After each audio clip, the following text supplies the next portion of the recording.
Hello, আসসালামু আলাইকুম। আজকে আমরা বেড়াতে আসছি আমার খালামার বাসায়। কি কি রান্না হচ্ছে দেখেন, এগুলো আজকে রান্না হবে। হ্যালো, আসসালামু আলাইকুম।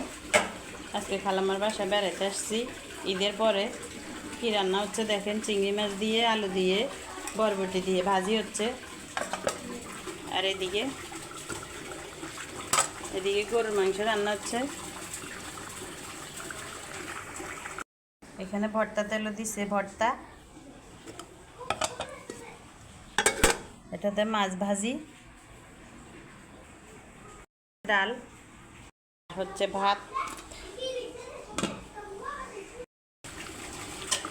গরুর মাংসটা হয়ে আসছে।